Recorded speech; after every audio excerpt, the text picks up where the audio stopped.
बरेच दिवस पद्मिनी राजांच्या मनात घोळत होती. पदरी माणसे गोळा होत होती. मित्रपरिवार वाढत होता. त्यात गुंजवण्याचे येसाचे कंक होते. मोसेखोऱ्यातील बाजी पासलकर नऱ्हेकरांचे बाळाजी चिमणाजी होते. कावजी कोंढाळकर, जीव महाला, वाघोजी तुपे, सूर्याजीराव काकडे यांसारखी लहान थोर मंडळी होती. बाजी पासलकर तर साठीच्या घरातले उमराव. पण राजांशी त्यांची दाट मैत्री जमली होती. हे साथीदार घेऊन राजे आता स्वतंत्रपणे फेरफटक्याला जात होते. पूर्वी टापांचा आवाज ऐकताच मोगल आले समजून रानाचा निवारा घेणारी माणसे आता टापांचा आवाज ऐकताच राजे आले समजून धावत आडवी येत होती. बाळराजांना डोळे भरून पाहत होती. राजे रांझ्यावरून असेच जात होते. थंडीचे दिवस होते. टापांचा आवाज डोंगर कपारीतून पसरत होता. राजांच्या कानांवर अस्पष्ट हाक आली. राजे. घोड्यांचे लगाम खेचले गेले. परत तीच हाक आली. सारे चौफेर पाहत होते. येसाजी म्हणाला, राजे ते पहा. शिवारातून एक इसम धावत येत होता. राजे पायउतार झाले. पळत येणाऱ्या त्या इसमाचा झोक जात होता. एकदा तर तो पडला. तसाच परत उठला आणि राजांच्या रोखाने धावू लागला. तो इसम जवळ आला. माथ्यावर टक्कल, कडेने वाढलेले पांढरे केस, पांढरे कल्ले, चेहऱ्यावर सुरकुत्यांचे जाळे. धापा टाकीत तो इसम आला आणि उभ्या उभ्या राजांच्या पायांवर पडला. धाप, हुंदके यांनी त्याचे अंग हलत होते. येसाजीने त्याला उठवण्याचा प्रयत्न केला, पण मिठी सुटत नव्हती. राजांनी हाताने येसाजीला खुणावले. पायांची पकड हळूहळू ढिली होत होती. राजे म्हणाले, उठा. तो सावकाश उठला. काय झालं? न रडता सांगा. राजे, काय झालं नाही म्हणून विचारा. परत त्याचे डोळे भरून आले. पुसून तो म्हणाला, राजा, माझं वाटोळं झालं. माझी पोर नदीला पाणी भरायला गेली होती. तिला पळवली, बाटवली. माझ्या पोरीनं जीव दिला. राजा, पोरीविना पोरका झालो मी. हे कुणी केलं माहीत आहे? राजांनी विचारले. नसायला काय झालं? साऱ्या पानवठ्यानं सारं पाहिलंय, पण विचारणार कोण? कोण आहे तो? कुंपणानं शेत खाल्लं राजे. गावच्या पाटलानंच हे केलं. थांबा इथंच येसाजी, आम्ही इथं थांबतो. गावात जा आणि पाटलांना इथं घेऊन या. येसाजीने घोड्यावर मांड टाकली. भरधाव वेगाने तो रांझ्याकडे दौडला. राजे त्या इसमाचे सांत्वन करीत होते. सारी माहिती काढून घेत होते. बऱ्याच वेळाने येसाजी आला, पण एकटा. त्याचा चेहरा गोरामोरा झाला होता. काय झालं? पाटील भेटले नाहीत? भेटले. मग का आले नाहीत? राजांचा आवाज कठोर झाला. येसाजीने ओठांवरून जीभ फिरवली. तो चाचरत म्हणाला, पाटील मस्तवाल आहे. हुकूम सांगितला तर तो म्हणाला, जाऊन तुझ्या राजाला सांग. तो नावाचा राजा हाय, तसा मी नावाचा पाटील नाही म्हणावं. गाव माझं बटीक समजतो. असं म्हणाले पाटील. वाह! राजांच्या चेहऱ्यावर हास्य होते. संतापाने भान हरपून बाजी म्हणाला, येसाजी, आणि असला निरोप घेऊन आलास? कमरेची तलवार सोबेची हाय काय? बाजी, येसाजीनं केलं तेच बरोबर. नाहीतर मोगलाईत आणि आमच्यात फरक काय? राजे, तो इसम हताश होऊन म्हणाला, तुमचं नाव काय? राजांनी नजर वळवून विचारले. रामजी खोडे, याच गावचा मी. काळजी करू नका येसाजी, एक स्वार पाय उतार करा. रामजींना सांगती घ्या. रामजीसह सारे पुण्यात आले. वाड्यावर न जाता राजे सरळ पागेकडे गेले. राजांना अचानक आलेले पाहताच स्वार अदबीने गोळा झाले. राजे म्हणाले, येसाजी, 50 स्वार घेऊन तुम्ही रांझाला जा. पाटलांच्या मुसक्या आवळून त्यांना उद्या सकाळी आमच्या समोर हजर करा. येसाजीच्या चेहऱ्यावर हसू उमटले. येसाजी रामजीसह स्वारांचे पथक घेऊन रांझाकडे दौडू लागला. सकाळी राजे नेहमीप्रमाणे उठले. स्नान झाले. राजे आपल्या महाली ठेवणीचे कपडे करीत होते. चुणीदार विजार घातली होती. अंगात कलाबुतीचा जामा होता. कमरपट्ट्यात बिचवा खोवला होता.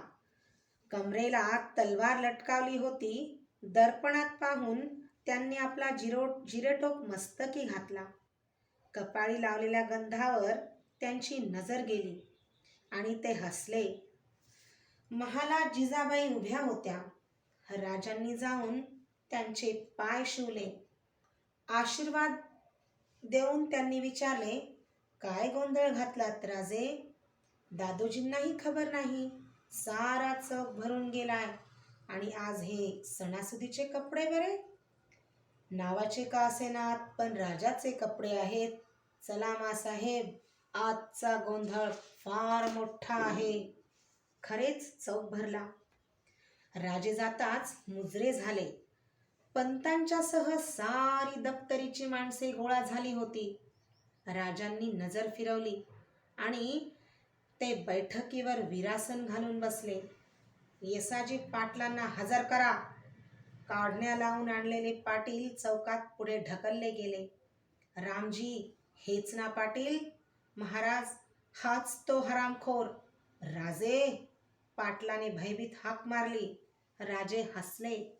ते म्हणाले, पाटील, आम्ही नावाचे राजे असू, तुम्ही गावचे खरे पाटील असाल, पण आम्ही धरतीचे पुत्र आहोत.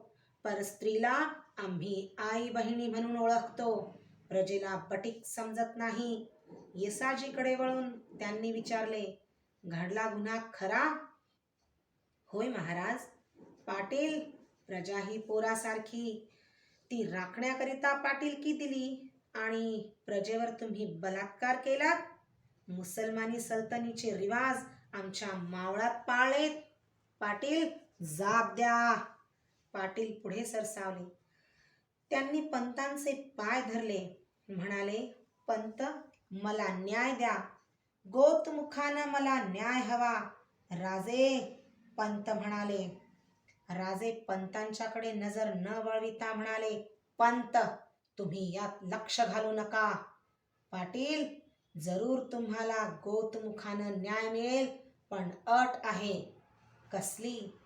आशेने पाटलांनी विचारले. कसली? रामजीच्या मुलीला उभी करा. तिलाही काही सांगायचं असेल. अन्याय आहे. पाटील ओरडला. मेलेला माणूस कधी उभं राहील का? बस. राजे नजर रोखीत म्हणाले, पाटील, गोतमुखाचा न्याय किरकोळ सामन्यांकरिता असतो, तुमच्यासारख्या मातब्बर गुन्हेगारांकरिता नव्हे. पंत, चुकलो. एकदा माफी करा. खामोश. राजे संतापाने थरथरत उभे राहिले. ती पोर जेव्हा किंचाळली असेल तेव्हा काय कान बहिरे झाले होते? येसाजी, या पाप्याचे हात आणि पाय तोडा. गाढवावर बसवून रांझण्यात नेऊन सोडा. गावचे पाटील आहेत ते. मानानं गावी नेले पाहिजेत. घेऊन जा. शिक्षेची अंमलबजावणी झाल्याचं ताबडतोब सांगायला या. आक्रोश करणाऱ्या पाटलांना नेले गेले. राजे महालात आले. पाठोपाठ जिजाबाई, दादोजी आले. जिजाऊंच्या अंगाला कापरा सुटला होता. पंत म्हणाले, राजे, एवढी कठोर शिक्षा? गर्रकन वळून राजे म्हणाले, पंत, मघा बोललो, क्षमा करा. बांदल देशमुख आम्हाला मानित नव्हते, तर त्यांचे हातपाय तुटले. शिक्षा कमी व्हायची होती ती तिथं. पण शिवबा, मासाहेब, पद्मिनी आठवते? तुमच्या जाऊबाई आठवतात? नाही मासाहेब, हे आता थांबवलंच पाहिजे. आमचा नाईलाज आहे. हे होत नसेल तर आम्हालाही जहागिरी नको, राजेपणा नको, काही नको, त्याची आम्हाला हौस नाही. शिवाजीराजे तसेच संतापाने निघून गेले. हतबुद्ध झालेल्या जिजाबाई म्हणाल्या, भलताच भडकतो. दादोजी डोळे टिपीत म्हणाले, मासाहेब, आज मी तृप्त आहे. हे पाहायला आज इथं थोरले महाराज हवे होते. आज शोभा राजे शोभले. गजाननाला दंडवत घालून येतो.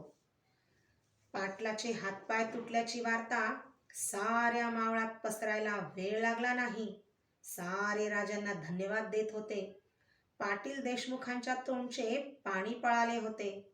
आता राजांच्या लहान वयाचा हिशेब कुणाच्या मनात राहिला नव्हता. मासाहेब, शिवाजीराजे महालात प्रवेश करीत म्हणाले, आम्ही पहाटे रोहिडेश्वराच्या दर्शनाला जाणार आहोत. संध्याकाळ होत आली होती.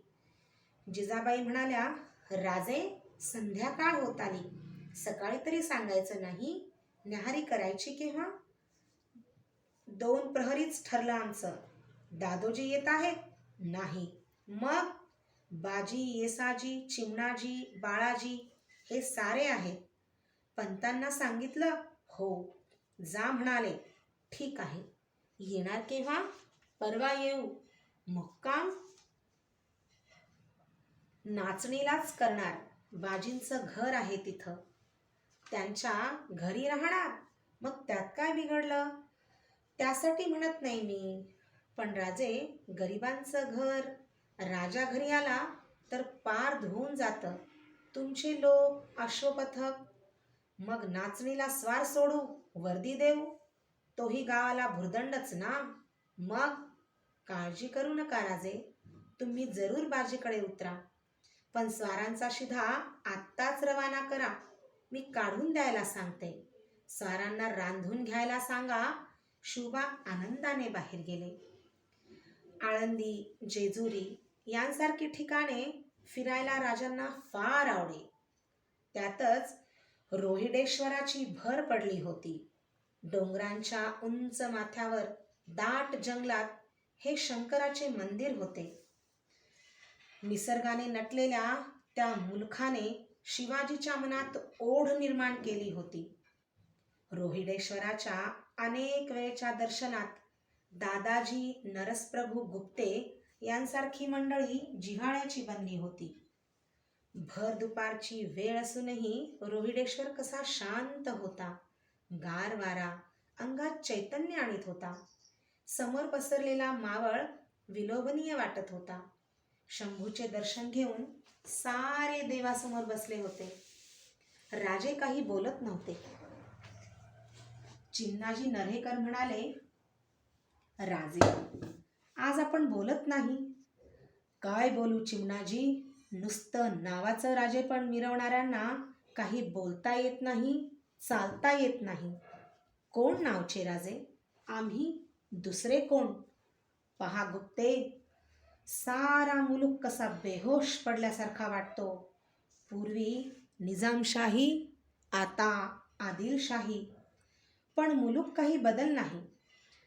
शाही फौजा आल्या की त्यांनी मुलूक लुटायचे, आपला भरणा करायचा. किल्लेदारांनी त्याला हातभार लावायचा.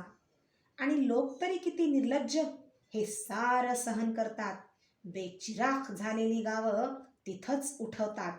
बायका पोरी पळवून नेल्या तरी काही परिणाम नाही. राजे, ही कुणाला हौस आहे? येसाजी म्हणाला. परजा म्हणजे मेंढरागत, धनगर नाही, अशीच रानमाळी फिरायची. येसाजी, मावळी हाडाची ताकद मला माहीत आहे. साध्या काठीनं लांडगा झोपविणारे मावळे जर एक होतील तर काय राजे? तर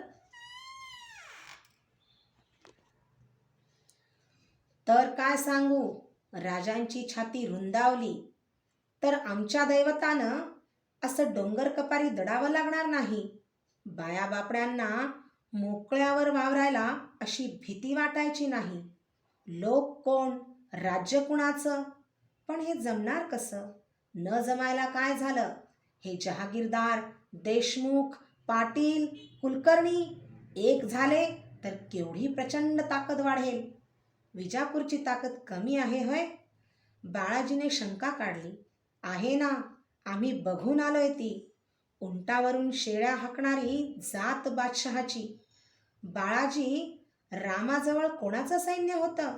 रावण तपस्वी होता, योग सामर्थ्यवान सिद्ध होता, पण त्याचा पराभव झाला तो कशानं?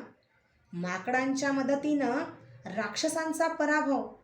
तो बळाच्या जोरावर नव्हता, निष्ठेवर होता. बाळाजी, आमच्याजवळ कमी आहे ती निष्ठा, बळाला तोटा नाही. बोल राजा, सुभान म्हणाला. कानाला गोड वाटतंय बघा. राजे हसले. सुभाना, सारे कीर्तनकार देवाचा पत्ता ठाव ठिकाणा सांगतात म्हणून कुणाला देव सापडतो का रे? अरे, कीर्तन ऐकून देव सापडत नाही. आम्हासने सापडलाय, सुभान म्हणाला. कुठं आहे? तूच आमचा देव, सुभान म्हणाला. खुळा आहेस सुभाना, बोलून देव होत नसतात. मग काय करायचं सांग. अरे, तू हाक दिलीस तर सारा मावळ उठल. तुझं नाव मावळातल्या बायाबापड्यांच्या तोंडात बसलंय.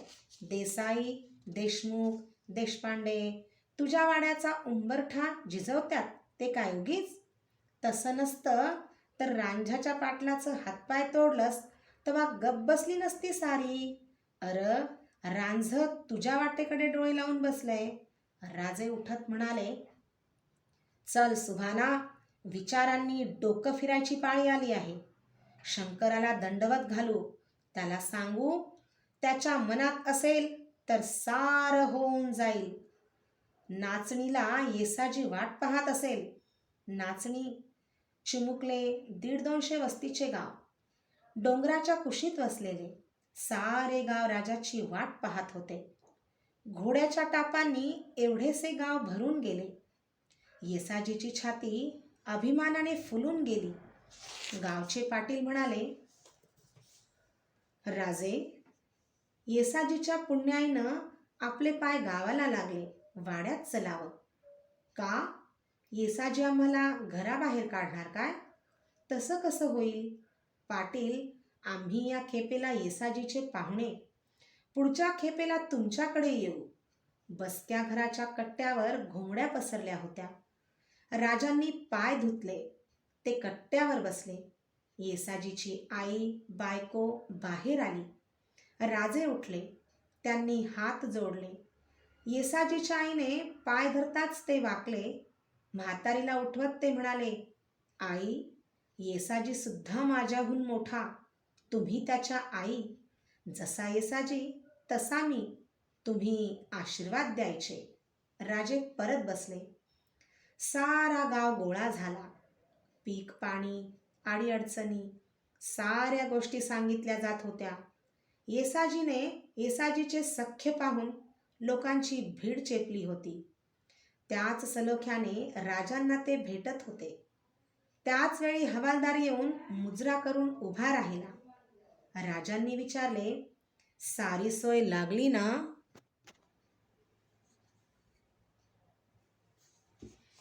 जी. वैरणकाडी, दानगोटा कशाची तसदी गावाला देऊ नका. तक्रार आली तर मुलाहिजा राखला जाणार नाही. राजे, गाव तुमचं, शिधा पाणी आणलासा? गावाला तुमचा बोजा वाटला असता व्हय? तसं नाही पाटील, आम्ही येसाजीचे पाहुणे आहोत, म्हणून आमच्या अश्वपथकाचा भार येसाजीवर टाकणं खरं नाही. मासाहेबांनी आम्हाला सांगितलं आहे. राजानं वाटेतल्या तुळशीचं पान देखील तोडताना दक्षता घ्यावी, नाहीतर राजानं पान तोडलं, मागच्या दळाच्या हातात तुळसही उरत नाही. बरं आठवलं बघा. अरे, कोण हाय? मनूला बोलवा बघू. राजे पाहत होते. एक 12-13 वर्षांची रेखीव कोकणी सौंदर्यानं नटलेली मुलगी राजांच्या पाया पडली. कोण ही? हिचं नाव मनोहारी महाराज. मनोहारी? नाव वेगळंच वाटतं. मनोहर मनसंतोष गडाचीही. गडाचंच नाव ठेवलंय तिचं. ती काल आली. का? गडकरी मुसलमान. त्याची नजर पडली पोरीवर. पोरगी अनाथ. गडकऱ्यानं जनानखान्यात पाठवण्याचा हुकूम केला. रातोरात गावानं तिला इकडे पाठवली. म्या म्हटलं राजा येणारच, त्याच्यावर ही जिम्मेदारी सोपवावी. राजे हसले. ते म्हणाले, पाटील, याचा निर्णय आम्ही लावू शकत नाही. तुम्ही मासाहेबांच्याकडे हिला घेऊन या. मासाहेब सारं पाहतील. हिंदूंची पोर अनाथ झाली म्हणून ती जनानखान्यात जावी असं आता व्हायचं नाही. तसं करतो, पाटील म्हणाले. रात्री जेवण झाल्यावर सारे बाहेरच्या कट्ट्यावर बसले. रात्र अंधारी होती. गावच्या उजव्या हाताला अश्वपथकांनी शेकोट्या पेटविल्या होत्या. हवेतला गारवा जाणवत होता. रात्री बराच वेळ शिवाजीराजे अंथरुणावर जागे होते. भल्या पहाटे शिवबांनी नाचणीचा निरोप घेतला. पुण्याकडे घोडदौड चालली होती. पक्ष्यांच्या थव्यांबरोबर शिवाजीचा जथा टापांचा आवाज करीत कूच करीत होता. पहाटेला रस्त्यावर चरायला बाहेर पडलेल्या रानकोंबड्या फडफडत होत्या. एखादे सांब भरकन आडवे जात होते. कौतुकाने शिवाजीराजे हे सारे निसर्ग सौंदर्य पाहत होते. सूर्य उगवला. उन्हे डोंगरावर आली. डोंगराच्या वळणावर रस्ता सोडून आत गाव वसले होते. झोपड्यांनी सजलेले सह्याद्रीच्या कुशीतले एक घरटे.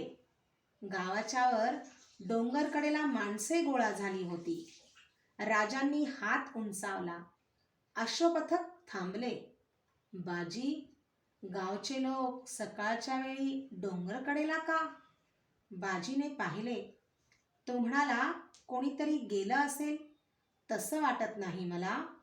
अनेक लोक बोडके आहेत. चला पाहू. टापांच्या आवाजाने आधीच सावध माणसे अश्वपथक येताना पाहून भयभीत झाली. काही पांगले.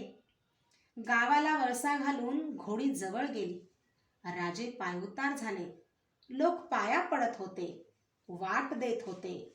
लोकांच्या मध्ये गाय पडली होती. तिच्या भोवती सारे गोळा झाले होते. राजांनी विचारले, काय झालं? मेलेल्या गायीवरून हात फिरवीत बसलेल्या म्हाताऱ्याने नजर वर केली. अश्रुपुशीत तो म्हणाला, राजा, माझी गाय वाघानं मारली र. काल रात्री घरला आली नाही. आज हुडकून आणली आणि वाघ त्यो हाय रानातच. राजा, त्याला बाहेर कोण काढणार? जलम फुकट आमचा राजा. अर, बादशाहीचं लोक येऊन पीक नेत्यात आणि रानचं राजा येऊन जनावरं नेत्यात. माणसानं जगावं कसं? महिन्यात 3रं जनावर आहे हे. वाघ कुठं आहे? हाय की घळीत. समद्यासनी दिसतोया. सोकावलाय त्यो. रान सोडून हलल कशाला? बाजी, येसाजी, दोघे पुढे झाले. हाका काढून शिकार करूया. आमची बंदूक आहे. कसं? करूया की. गोहत्या करणाऱ्या वाघाला सोडणं हा क्षत्रिय धर्म नव्हे, बाळाजी नरेकर म्हणाले. शिवाजीराजा शिकार करणार म्हटल्याबरोबरच त्या चिमण्या गावात एकच उत्साह संचारला. त्याखेरीज अश्वपथकाचे लोक होतेच. घोडी बांधून सारे एकत्र झाले. वाघाच्या ठिकाणाची माहिती काढली गेली. त्याच्या वळणाचा अंदाज घेतला. रानचे माहितगार हुडकून हाकेकऱ्यांच्या बरोबर दिले. वाघाची जागा होती तेथपासून खालीपर्यंत एक मोठी उतरंडीची घळ होती. तिच्या खाली रान पातळ होते. मोठा माळ लागला होता. त्या रानाच्या जागेवरच शिकारी बसायचे ठरले. राजांनी साऱ्यांना सांगितले, बार झाला की हाकेकऱ्यांनी झाडांचा आश्रय घ्यावा. तुतारी होईपर्यंत कोणी उतरू नका. हाकेकरी जंगलात गेले. राजांनी आपला भाला, तलवार, कट्यार सर्व हत्यारे पाहून घेतली आणि ते शिकारीच्या जागेकडे जाण्यासाठी वळले. बरोबर बाजी, येसाजी, बाळाजी, चिमणाजी वगैरे साथीदार होते. शिकारीची जागा आली. रानाचा अंदाज घेऊन एका मोठ्या जाळीचा ओसाड आडोसा निवडण्यात आला. बंदूक ठासली जात होती. बंदूक तयार झाली. सारे हाक्याची वाट पाहत होते. जंगलावर निस्तब्ध शांतता होती. कुठेच कसला आवाज येत नव्हता. ऊन चढत होते आणि एकदम डोंगराच्या वर हाका सुरू झाला. भांड्यांचे आवाज आरडाओरडा करीत हाका डोंगरावरून उतरत होता. सावधगिरीने पुढे सरकत होता. पक्ष्यांचे थवे आकाशात भिरभिरले. माकडांचा चित्कार झाला. हाका सुरू होऊन थोडा वेळ झाला. तोच भेकरांचे टोळके वायुवेगाने खाली उतरले. राजांनी डावी घालून दिसेनासे झाले. राजांच्या चेहऱ्यावर स्मित झळकले. बाजीची मूठ पल्लेदार भाल्यावर आवळली गेली होती. आपले भाले सरसावून सारे रानाकडे पाहत होते. रानाच्या वर खसखस वाढली. बाजीने बोट दाखवले. जाळीतून राजांनी पाहिले. श्वास रोखले गेले आणि समोरच्या रानातून डुकरांचा कळप बाहेर पडला. अंगावर ताठ केस फुललेले. परतलेल्या सुळ्यांनी भेसूर दिसणारी ती जनावरे हुंदडत जवळून गेली. शिकार पचवून निर्धास्तपणे झोपी गेलेला वाघ अचानक उठलेल्या कोलाहलाने जागा झाला. दगड कोसळत होते. आवाज वाढत होता.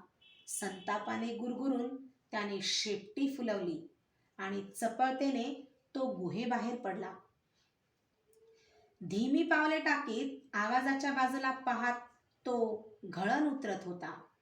हाकेकऱ्यांचा आवाज एकदम थांबला. दुसऱ्या क्षणी पूर्वीपेक्षाही ओरडा उठला. भांड्यांच्या आवाजांनी रान दणाणून गेले. माकडे डोंगराच्या माथ्यावरून झाडांचे शेंडे गाठीत चित्कार करीत जंगल उतरत होती. शेंड्यांवरून माकडे दिसताच राजे म्हणाले, बाजी, वाघ येतोय. नजर न हलवता राजे रान निरखित होते. हाका जवळ येत होता आणि राजांना वाघाचे दर्शन झाले. ते अजस्त्र धूड संतापाने शेपटी फडकवीत पंजे रोवीत पुढे येत होते. उचलणाऱ्या पावलाबरोबर त्याच्या अंगाचे पट्टे झळाळत होते. वाघ अगदी समोरच येत होता. राजांनी गुडघ्यावर हात ठेवून बंदूक पेलली. जाळीतून नळीचे टोक पुढे सरकत होते. राजांनी नेम धरला. वाघ टप्प्यात येताच बार उडाला. बारापाठोपाठ वाघाच्या गर्जनेने सारे रान दणाणून गेले. बाराच्या दारूच्या धुरांडीने जाळी भरून गेली. सारे चुपचाप बसून होते. बार होताच हाकेकऱ्यांनी झाडे गाठली. राजांनी पाहिले. वाघ डरकाळ्या फोडीत जमिनीवर लोळत होता. दमला की धापत होता. चालण्याचा प्रयत्न करीत होता. पण त्याचा कणोठाच मोडला होता. हलणे शक्य होत नाही हे समजताच सारी ताकद लावून तो संतापाने उशी घेत होता. तोंडात आलेला दगड फोडीत होता. वाघाच्या थैमानात सारे रान थरथरत होते. बार लागला. बाजी म्हणाला, श्श्श. राजांनी दटावले. वाघाची गुरगुर थांबली. काळ्या कडांनी सजलेले पांढरे पोट धापत होते. राजे हळूच जाळी बाहेर आले. पाठोपाठ सारे होते. माझा भाला. पण राजे, येसाजी कुजबुजला. माझी फेक झाल्यावरच गरज पडली तर फेक करा. चला. राजांनी भाला पेलला. जाळी बाहेर सारे आले. पडल्या जागेवरून वाघाने डोळे उघडले. अनर्थाला कारणीभूत झालेला शत्रू त्याच्याच रोखाने पुढे येत होता. वाघ गरजत उठला आणि त्याच क्षणी राजांचा फाळ त्याच्या छातीत भस्कन घुसला. तोंडाशी आलेली काठी दातांनी फोडीत असतानाच त्याची मान लटकी पडली. बाजीने फाळ उचलला. राजांनी त्याला थांबवले. वाघ मेला होता. सारे नजीक गेले. ते प्रचंड धूळ पाहत असताना येसाजी म्हणाला, वाघीण हाय. आणि आनंदाने बेहोश झालेल्या येसाजीने तुतारी उचलली. क्षणात तुतारीचा आवाज साऱ्या रानाला शिकारीची वार्ता देऊन मोकळा झाला. आनंदाने बेभान झालेले गावकरी आरोळ्या ठोकीत धावत येत होते. कित्येकांनी भान विसरून शिवाजीराजांना मिठी मारली, त्यांना उचलले. हाकेकरी गोळा होत होते. एका हाकेकऱ्याने वाघाचे 2 छावे आणले, राजांच्या समोर सोडले. राजांनी एका छाव्याला घेण्यासाठी हात पुढे केला. एका एवढ्याशा छाव्याने पंजा उगारला. ठिस करून दात दाखवले. बळजबरीने छाव्याला कुरवाळीत राजे म्हणाले, या छाव्यांसाठीच एका जागी अडली होती. हवालदार, हे छावे बरोबर घ्या, आपल्या शिकारखान्यात शोभतील. एका म्हाताऱ्याने भराभर वाघाच्या मिशा उपटल्या आणि चकमक काढून जाळल्या. मिशी भारी विषारी असा समज.